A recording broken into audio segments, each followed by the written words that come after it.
Դիտեք առաջին ալիք Ամերիկայի հեռուստակոնտենտը։ Բաժանորդագրվեք առաջին ալիք Ամերիկայի YouTube-յան ալիքին First Channel America։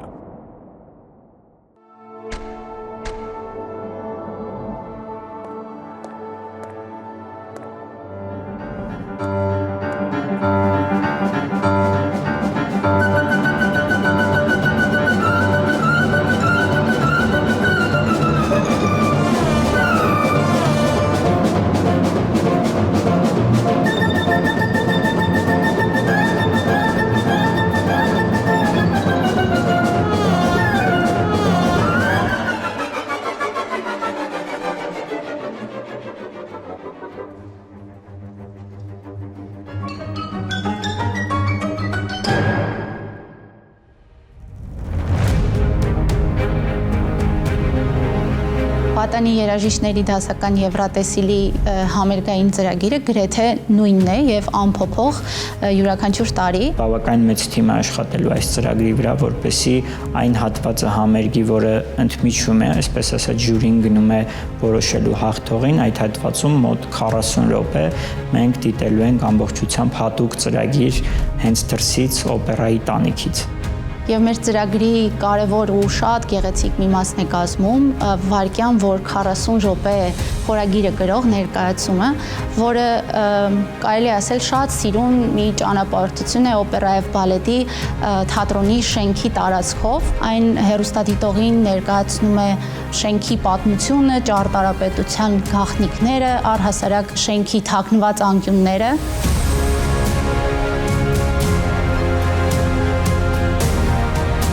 Որոշել ենք առաջին անգամ, գոնե մենք պատմության մեջ նման դեպք չենք հիշում, որ բալետ բեմադրվի հենց օպերայի շենքի վրա։ Այսինքն մենք ունենք օպերայի շենքի վրա մի քանի հարթակներ, շատ հաճախ մեր հայրենակիցները, երբ անցնում են այդտեղով, չեն նկատում, որ այնտեղ մի քանի հարթակներ կան շենքի վրա եւ բավականին մեծ տարածք կա այնտեղ։ Իհարկե փոքր միջոցառումներ այնտեղ անցկացվել են, բայց այն մասշտաբը, որ մենք ենք ընտրել, նման միջոցառում չի եղել եւ դրանով նաեւ ցույց ենք տալու այս շենքի ճոխությունը։ Այս տարի լրանում է օպերա եւ բալետի ազգային ակադեմիական թատրոնի շենքի կառուցման որոշման 100-ամյակը, որը եւս մեծ իրադարձություն է բոլորի, հատկապես աշխատակիցների եւ շենքի արտիստների համար։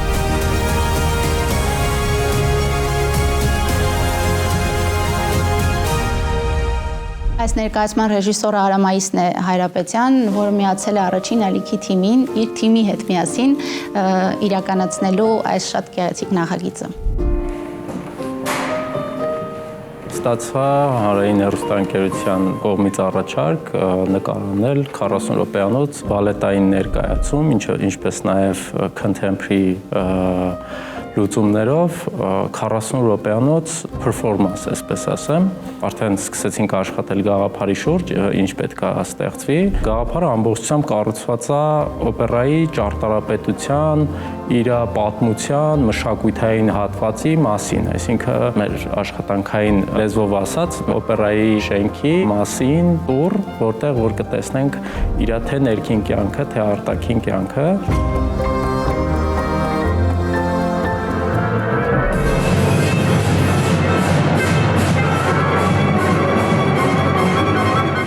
Իսկ 40 րոպե տևողությամբ ողջ ծրագիրը, ողջ ստեղծագործությունները հատուկ ձայնագրվել են այս նախագծի իրականացման համար օպերայի եւ բալետի ազգային ակադեմիական թատրոնի սիմֆոնիկ նվագախմբի մասնակցությամբ, որի ղեկավարը եւ դիրիժորը Կարեն Դուրգարյանն է։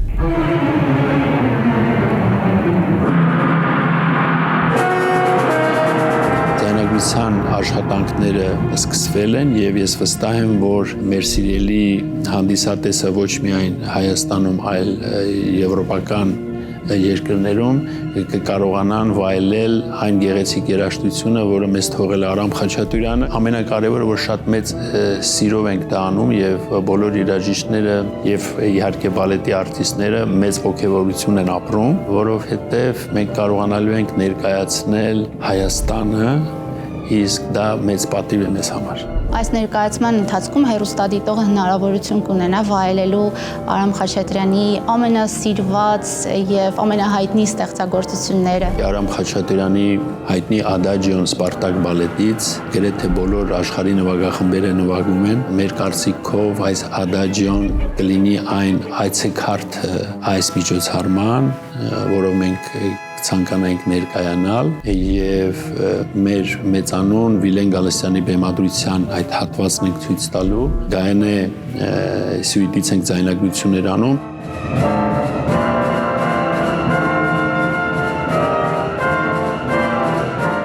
Իրականում հանրային հեռուստաընկերության թիմը բավականին արդեն մեծ փորձառություն ունի նման միջոցառումների կազմակերպման եւ հատկապես նկարահանման եւ հեռարձակման։ Ուզում եմ շնորհակալություն հայտնել հանրային հեռուստատեսության ամբողջ անձնակազմին, որովհետև բալետային ներկայացումները, օպերային ներկայացումները գրեթե բոլորը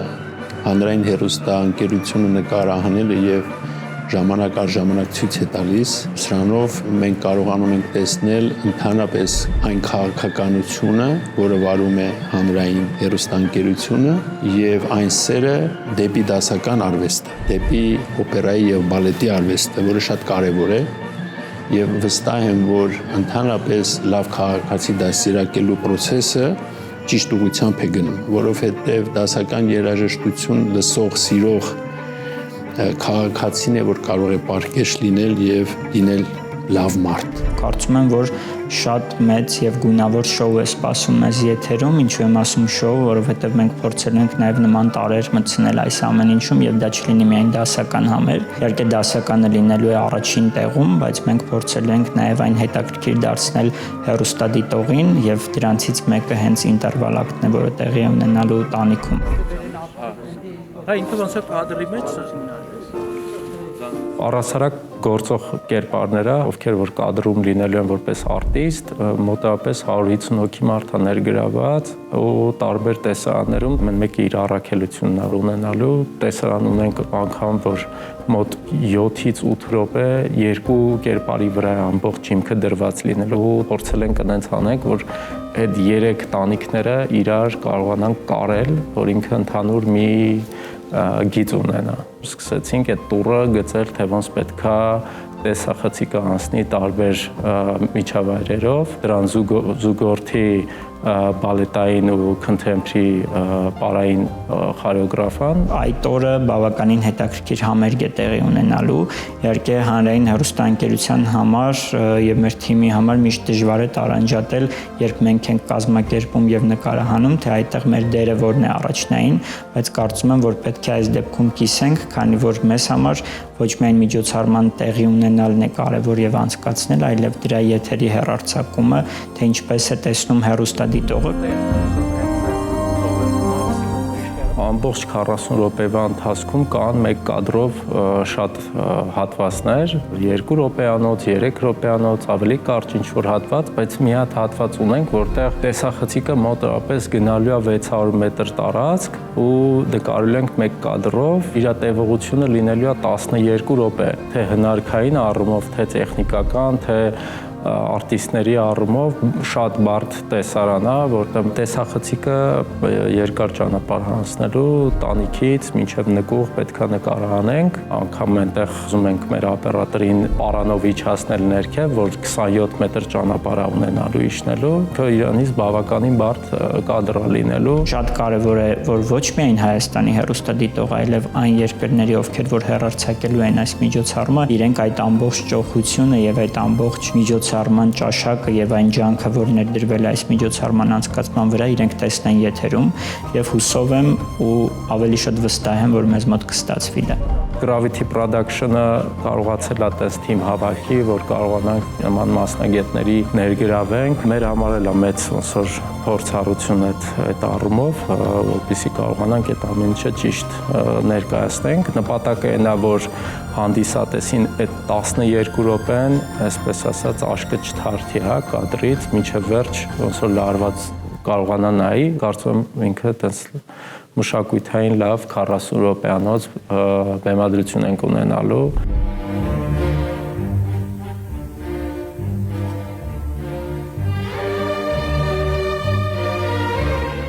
Հունիսի 6-ը շատ կարևոր օր է, որովհետև Արամ Խաչատուրյանի ծննդյան օրը գրեթե բոլոր երաժիշտներն են նշում եւ պետք է ասեմ, որ այդ օրը տարբեր համերգասրահներում տարբեր միջոցառումներ են լինում։ Միշտ օպերային թատրոնը այդ օրը պարտադիր որևէ մի բալետային ներկայացում պետք է ցույց տա։ Պետք է պարտորեն ասեմ, որ Հայաստանը միակ թատրոնն է, որտեղ 3 բալետային ներկայացումներ Արամ Խաչատրյանի բեմահարթակում են։ Սրանով մենք ուզում ենք ասել, որ ինչքան ենք մենք սիրում Արամ Խաչատրյանին։ Շատ լուրջ ենք մոտենում այս աշխատանքին եւ իհարկե նվագախումբը բավականին լուրջ մոտեցում է ցույց տալիս։ Այդ օրը ամբողջ աշխարհը տեսնելու է սիրո թեմայի շուրջ խոսակցություն, որովհետև վստահ եմ, որ բոլոր ովքեր գալիս են Հայաստան, իրենք իրենց հետ տանում են սերը։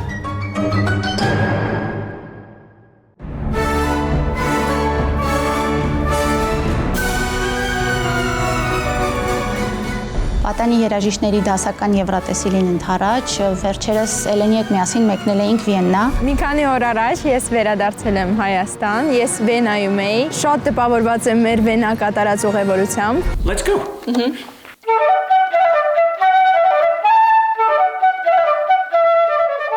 Էլենը բացառիկ հնարավորություն ուներ հանդիպելու Վիեննա ֆիլհարմոնիկ նվագախմբի առաջին ֆլեյտահար Դիետեր Ֆլուրիի հետ, ով անցկացնում էր վարպետության դաս հատուկ Էլենի համար։ Շատ հետաքրքիր խորհուրդներ տվեց ինձ, որը ես իհարկե կօգտագործեմ։ Եվ կարծում եմ, որ այս դասը բավականին օգնեց ու ոգևորեց Էլենին մեր պատվիրակին այս կարևոր մրցույթից առաջ։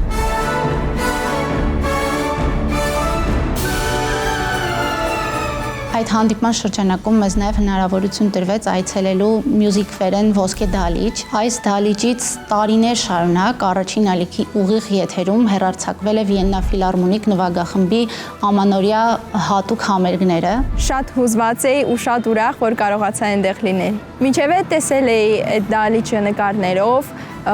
շատ տարբեր նվագախմբեր գալիս են այդ դահլիճում նվագելու համար։ Պրոֆեսորի հետ մաստեր կլասից հետո ու այդ դահլիճում լինելուց հետո ես շատ երազում եմ ու շատ կուզեի նույնիսկ այդ դահլիճում նվագի։ Այս հանդիպումը իրականացավ առաջին ալիքի եւ Վիեննա ֆիլհարմոնիկ նվագախմբի տարիներ շարունակ համագործակցության արդյունքում։ Էլենը բավականին տպավորված էր եւ ոչ միայն Էլենը, Ֆլուրին եւս, ով նշեց, որ տարիներ առաջ նա այցելել է Հայաստան ու մեծ տպավորություններով, հիշողություններով է հեռացել այստեղից, ու նաեւ իհարկե կիսվեց Էլենի մասին առաջին տպավորությամբ։ Հրաշալի դաս անցկացրի Էլենի հետ։ Նվագեցինք Խաչատրյանի ջութակի կոնցերտի 3-րդ մասը, որը բավականին բարդ գործ է։ Իրական հաճույք էր լսել, թե ինչպես էր նա վերաբերվում այս ստեղծագործությանը, ինչպիսի վարպետությամբ էր կատարում այն եւ ինչպես էր արձագանքում իմ խորհուրդներին։ Երախտապարտ եմ նրան ուսուցանելու հնարավորության համար։ Իհարկե հիշում եմ, կարծեմ 2010 կամ 2011 թվականն էր, երբ Վիեննայի ֆիլհարմոնիկ նվագախումբը Երևանում էր։ Մենք հրաշալի երեկո ունեցանք եւ հանդիսատեսը շատ յուրահատուկ էր։ Մարդիկ եկել էին երկրի տարբեր անկյուններից։ Մենք նաեւ ուսանողների համար փորձ անցկացրեցինք։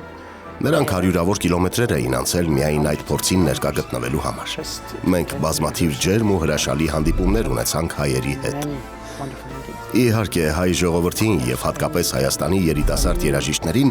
ամենայն բարիք եմ մաղթում։ And especially the young musicians in Armenia, all the best.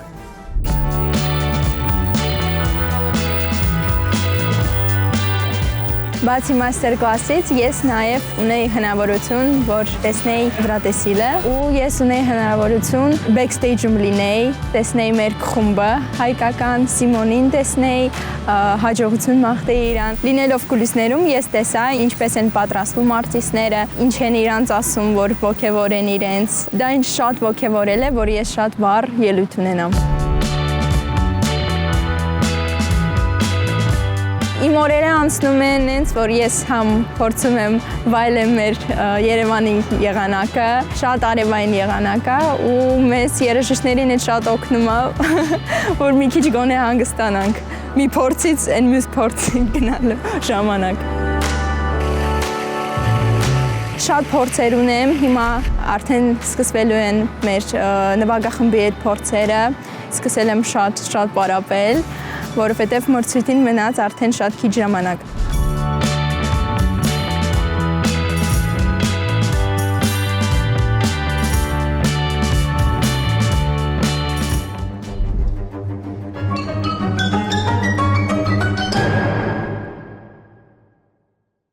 Դիտեք Առաջին ալիք Ամերիկայի հեռուստակոնտենտը։ Բաժանորդագրվեք Առաջին ալիք Ամերիկայի YouTube-յան ալիքին First Channel America։